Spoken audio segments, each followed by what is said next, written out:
Most of it we do in Houston, Texas. That's where, at NASA, that's where we learn about the space station. That's where we learn about the experiments we're going to do. We learn to use our space suits. We learn to use Canadarm. That one, the robotic arm, we learn in Montreal in Canada. Then we have to spend a lot of time in Russia after having learning to speak Russian to learn how to fly the Soyuz rocket. And then we also spend some time training in Japan because there's a Japanese part of space station, and in Europe because there's a European part of space station. Over. So the food we eat is like camping food. It's dehydrated food. I was actually very lucky. I could get some family food sent to me. So food that a recipe of my family that my wife made for our camping food. It's dehydrated chili. So that's great. Also we have food from different countries so we can share. Between the Russian food, the American food, Canadian, Italian, European, French, Japanese, so that's great. As for the times, when we live on GMT, the time of London, that's an arbitrary decision. It's halfway between Houston time and Moscow time, so we eat our meals based on that time. So now here on board, it's about 9 a.m. I've had breakfast a couple hours ago, and I'll have lunch in a few hours. Over. Hey, Evan. So we don't have a lot of spare time actually, but we do have some. And my favorite thing to do is to look out the window at beautiful planet Earth. I also spend quite a lot of time on the phone, calling my wife, my children, and my friends, and my family members. So, and then, you know, we spend a lot of time talking to each other, and mostly just living up here. It's like, it's rare, the free time is rare, so we actually don't get bored at all. Over. That's a good question, Molly. I was worried about that, but actually, you know what? It does not, because there's 6 of us up here, and 6 is enough to never be alone. And so I was surprised by that, but that is the fact. And also, we spend a lot of time interacting with the ground, either with mission control people or with our family and friends. So, surprisingly, perhaps, this is not a lonely place at all. We feel like we have contact with the whole world. Over. Hi, Katina. So exercise is actually very important for astronauts. We spend 2 hours a day exercising to keep our bones and muscles strong, because otherwise they will just dither away. So we have a treadmill so we can run on and remember how to walk when we come back to Earth, basically. For that we use bungees that cinch us down to the platform. Then we have a stationary bicycle that looks just like one on Earth, except it doesn't have a seat. And then we have a big contraption to do other muscle loading and bodybuilding, if you want, keep your back, your arms strong. And that doesn't use weights, but it uses the resistance of pistons. So that's how we can basically stay pretty strong. And people come back from space and, you know, they can stand up and walk and carry things. My dream is to go back home and be able to carry my children on my shoulders. Over. Oh yes, parts do wear out. The environment of space is very difficult for machinery because of ultraviolet radiation, because of micrometeorite hits.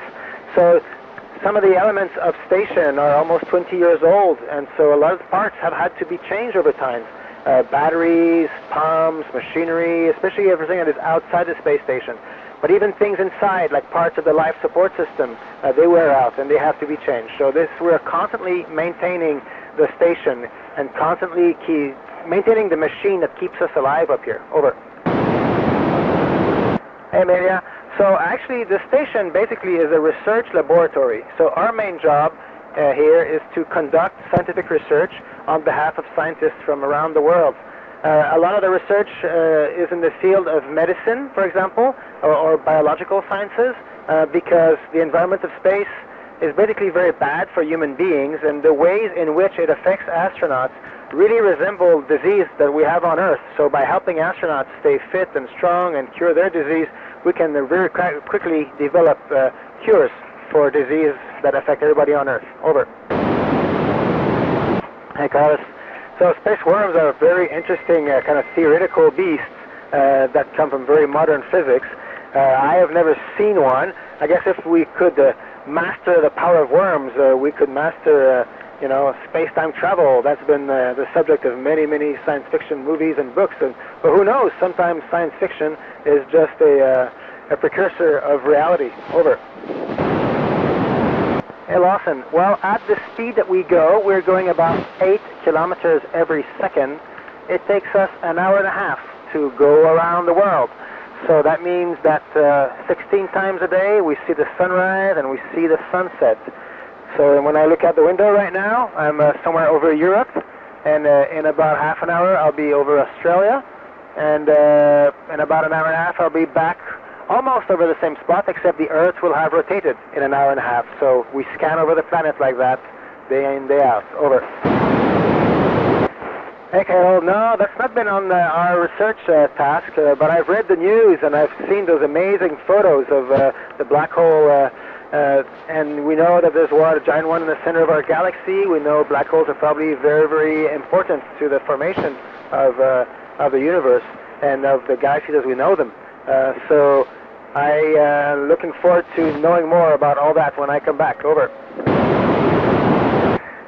Well, first I would say, you know, cherish your dream. If you have a dream, that is your most cherished possession, because the dream is a kind of a good guide of what direction to take your life. It may not be a guarantee of a destination, but that doesn't matter. The importance of a dream is that it tells you which way you should go today, and if you do that every day, then you will end up somewhere. As far as becoming an astronaut, I'd say there are 3 things that are really important. First, you got to take care of your body. Be respectful of your body. It is your most important tool. So be careful what you eat and what you do. Second, stay in school. Study hard. Study something that you love, because that is the only way to be very good at it. So pick any topic and just throw yourself in it.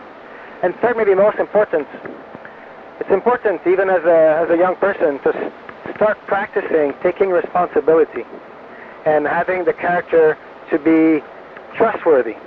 So one thing I notice of common in all astronauts, when an astronaut says, okay, I will do it, you know it will be done.